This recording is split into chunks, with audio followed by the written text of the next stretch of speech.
Fallon was born in Bay Ridge, Brooklyn, New York, and is the son of Gloria, née Feely, 1949–2017, and James W. Fallon. Fallon's ancestry is 5/8 Irish, 2/8 German, and 1/8 Norwegian. His paternal grandmother, Louisa, was from Osterholz-Scharmbeck, Lower Saxony, Germany, while one of his maternal great-grandfathers, Hans Hovelson, was an immigrant from Fredrikstad, Norway.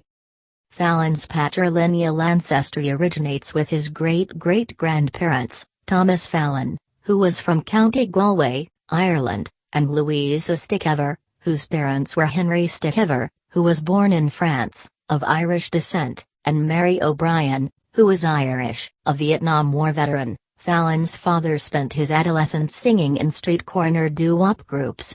Shortly after his son's birth, he started working as a machine repairman for IBM in Kingston, New York. In preparation, the family relocated nearby to Saugerties. Fallon has described his childhood as idyllic, while his parents have been noted as overprotective. He and his sister, Gloria, were unable to leave their home, and had to ride their bicycles in the backyard. Fallon attended St. Mary of the Snow, a Roman Catholic elementary school in Saugerties. He considered being a priest, inspired by his experiences as an altar boy. He became more interested in comedy instead. He spent many nights recording the radio program The Dr. Demento Show on a reel-to-reel recorder, where he was exposed to both comedy and music. As a teenager, Fallon developed an obsession with the late-night comedy program Saturday Night Live, SNL, watching it religiously. He grew up watching the show, viewing the clean parts that his parents taped for him. He and Gloria would reenact sketches like the Feast-Drunk Brothers with friends.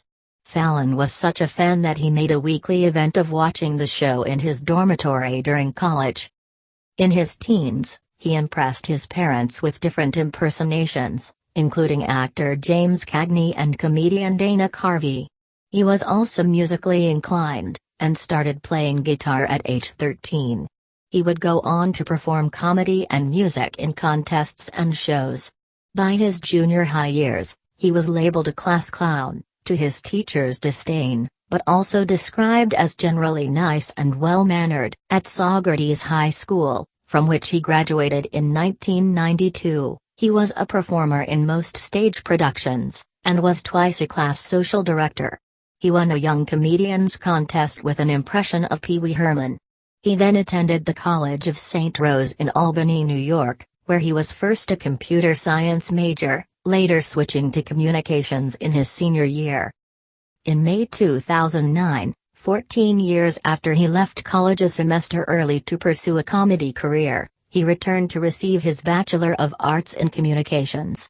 He was a double headliner that day at the Saratoga Performing Arts Center, earning an honorary degree reflecting his achievements and then joining classmates to collect his degree. St. Rose awarded Fallon his diploma after he earned experiential learning credits through a portfolio review of his television work. He was an average student, often taking stand-up gigs on the weekends.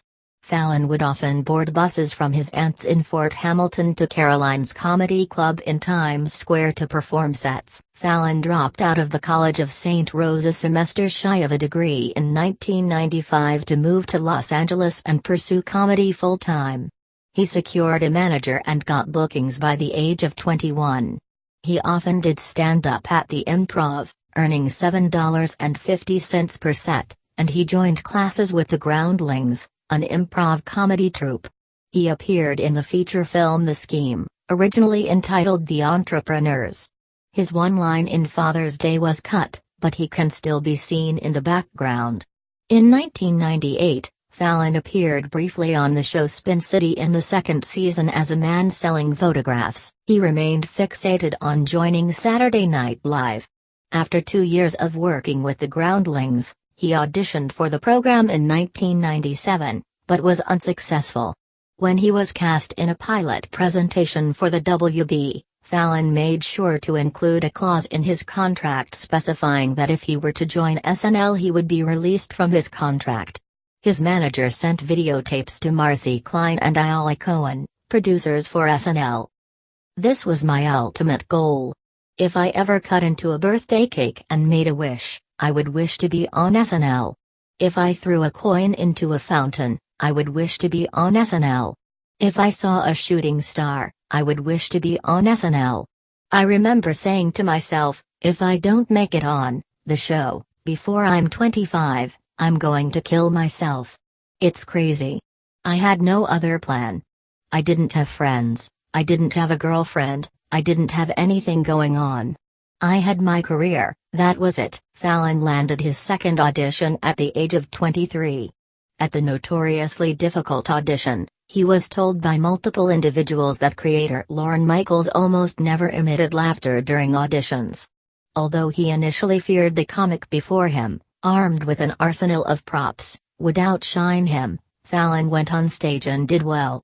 He showcased his impressions with a celebrity walkathon, including impressions of Jerry Seinfeld, Chris Rock, Bill Cosby, and Adam Sandler, an SNL alumnus who had recently left the show. The latter received laughter from the room, including Michaels. Head writer Tina Fey, who was in the room, later said he's one of two people I've ever seen who was completely ready to be on the show. Kristen Wiig is the other one. And Jimmy was ready, like, if there had been a show to do that night. He rushed through his original characters in order to arrive at his musical impressions, which he felt were stronger.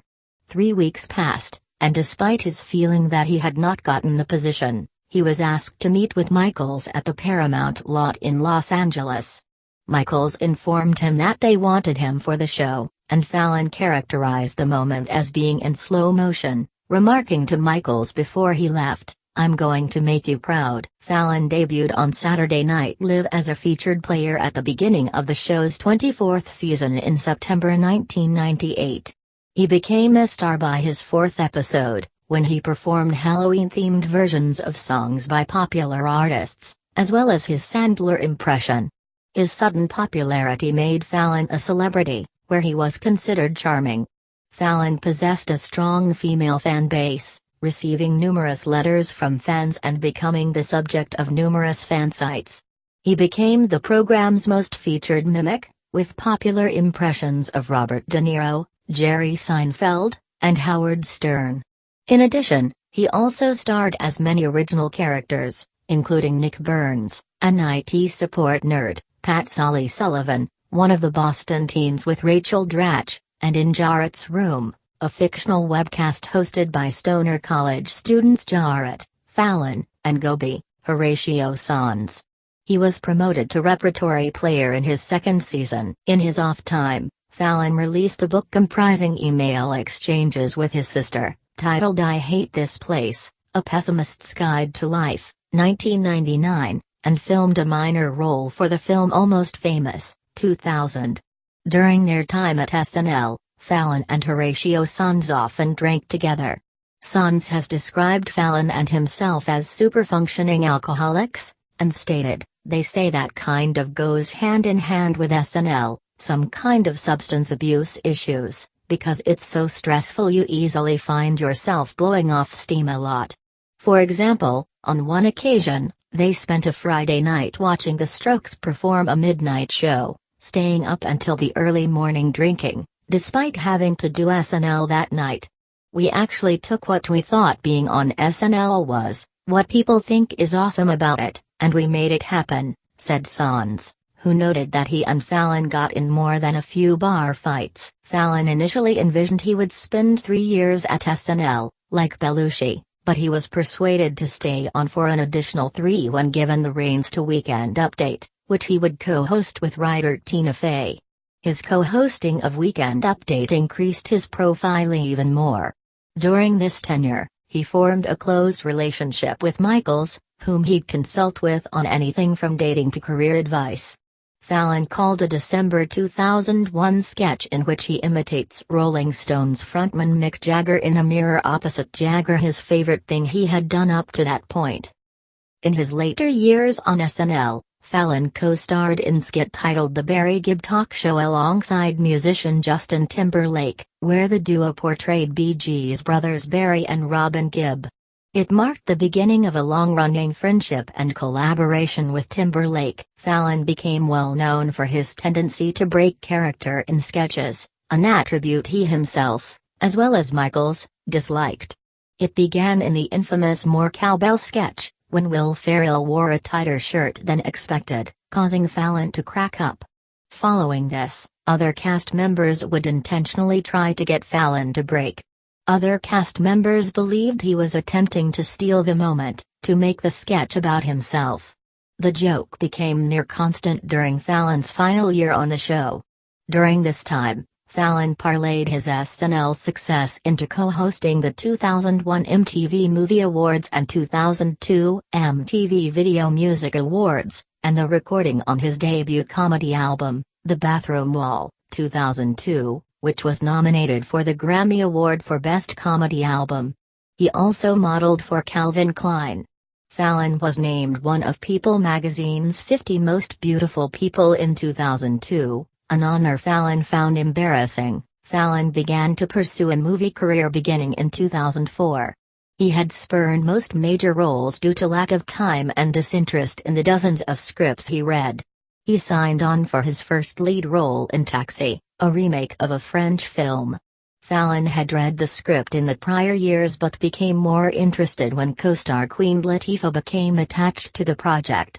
He was also attracted to the film's action comedy tone, seeing comparisons with SNL alumnus Eddie Murphy's first big film, 48 HRS. 1982. He split his time in the fall of 2003 between shooting the film in Los Angeles and returning to New York City for SNL. Due to these conflicts, and his contract ending, his sixth season at SNL was his final, with Fallon signing off at the conclusion of the show's 29th season in May 2004. With big expectations from the studio, Taxi premiered in the fall of 2004 and was a flop with critics and audiences, resulting in Fallon's first failure. 20th Century Fox had already signed him on for his second major role, starring opposite Drew Barrymore in the 2005 romantic comedy Fever Pitch. Fever Pitch did not fare much better than Taxi, receiving mild reviews and tepid box office returns. He met his wife, producer Nancy Javonen, during production of the film, and the two wed in December 2007. Film offers decreased, with his two chances for major films both considered failures. Subsequently, Fallon went through what he has deemed a lost period, characterized by a larger-than-usual alcohol consumption and confusion over his next career moves. He wrote a screenplay during this time about a guy in a goth band who has to pretend to be a country music star. Following his failure in film, Fallon moved back east to New York, spending a couple of years aimlessly knocking around. Prior to leaving SNL, Michaels had mentioned to Fallon that he would be a good fit to take over NBC's late-night franchise when then-host Conan O'Brien would depart the show to host the long-running Tonight Show in the future. Michaels urged NBC to give Fallon a holding deal in February 2007 so that he couldn't be lured elsewhere. To prepare for the role of a late-night host, Fallon toured college campuses and comedy clubs for 8 months, where he tested out a new, 50-minute routine. He also began watching the comedy of Chevy Chase, Dick Cavett, and Johnny Carson, as well as The Larry Sanders Show. In May 2008, Fallon was announced as the successor to O'Brien's Late Night. Fallon was considered an odd choice for the job, both by executives at NBC, who hated the idea and predicted it to be a failure, and among the general public. This was referenced in an early promo for the series: "You loved him on SNL. You hated him in the movies. Now you're ambivalent." Late Night with Jimmy Fallon premiered in March 2009 to mixed reviews. Producer Michael Shoemaker felt that the show's style solidified when it used Susan Boyle as a joke. While other late-night programs had centered on her appearance, Fallon's Late Night debuted a sketch in which Boyle's emotional performances could salve any affliction. It was this style of humor that Adam Sternberg of New York dubbed the comedy of unabashed celebration, that led to the program's success. Citation needed. Fallon proved himself different from other late-night hosts, with more of a reliance on music, dancing, impersonations, and games. Between Fallon's own musical sensibilities and the recruitment of his house band, hip-hop collective The Roots, his incarnation of late night evolved into the most deeply musical of TV's musical comedy variety programs, with sketches in which he parodies Neil Young and Bruce Springsteen going viral online. Coincidentally, it was during the Tonight Show debacle that Fallon's show found its footing. Another component built into the program was its association with social media and the internet. The first majorly successful online clip was of Fallon and Justin Timberlake performing A History of Rap. Online interaction and its presence on the show soon became crucial to its success. As of August 2013, Fallon was earning a salary of $11 million a year for his work on late night. Fallon also hosted the 62nd Primetime Emmy Awards in 2010. In 2012, Fallon released his second comedy album, Blow Your Pants Off, which compiles many of his musical performances on late night. The album won a Grammy in 2013 for Best Comedy Album. Discussions for Fallon to take over The Tonight Show began in early 2013. On April 3, 2013, following a period of speculation, NBC officially announced that Fallon would succeed Jay Leno to become the sixth permanent host of The Tonight Show following the 2014 Winter Olympics. Fallon and Leno sang The Tonight's parody of Tonight Show together. Fallon's Tonight Show debut on February 17, 2014, on NBC's network engaged 11.3 million viewers. Fallon's third book, Your Baby's First Word Will Be Dada, a children's book, was released in June 2015. On September 15, 2016, Fallon hosted Donald Trump on The Tonight Show during the United States presidential election. Following the appearance, Fallon was criticized by some media critics and viewers on social media for the uncontroversial questions he asked of Trump. David Sims, writing in The Atlantic, called the interview an embarrassment. In response to the criticism, Fallon said to TMZ, "Have you seen my show? I'm never too hard on anyone. We'll have Hillary Clinton on tomorrow, and we'll do something fun with her too." Fallon told David Steinberg on the Showtime series Inside Comedy that as a child he and his sister would imitate Steve Martin and Dan Aykroyd's Wild and Crazy Guys routines from Saturday Night Live, and that he listened to comedy records, learning to imitate Rodney Dangerfield from them. Fallon married film producer Nancy Javonen, co-owner of production company Flower Films, on December 22, 2007. After meeting on the set of Fever Pitch, the two began dating in May 2007. A few months later, Fallon proposed on the dock at Sunset with a Neil Lane-designed engagement ring in August 2007 at Javonen's family home in Wolfboro on Lake Winnipesaukee, New Hampshire. They were married 4 months later. They have 2 daughters. Fallon was raised in a Catholic family and, when he was a child, wanted, at one point, to become a priest. He has a female English cream golden retriever dog named Gary Frick that has appeared on Late Night with Jimmy Fallon. On June 26, 2015, Fallon suffered a ring avulsion, an injury he suffered by tripping over a rug in his home and catching his ring on a countertop which nearly tore off his finger. He was taken to the emergency room and then sent to a surgeon who performed microsurgery on his finger. Fallon spent 10 days in the ICU before going home. He discussed this on the July 13 episode of The Tonight Show and thanked the doctors and nurses who helped him. As of July 14, 2015, he was expecting to spend another 8 weeks without any feeling in his finger. In an interview with Billboard magazine in September 2015, Fallon explained that his finger still had limited mobility and that another surgery would be required. He reiterated this point at the 67th Emmy Awards on September 20, 2015, where he appeared in public without his finger bandaged for the first time. On November 4, 2017, Fallon's mother, Gloria Fallon, died at age 68 at NYU Langone Medical Center in Manhattan, New York, from undisclosed causes. Scheduled taping of the following week's shows were cancelled.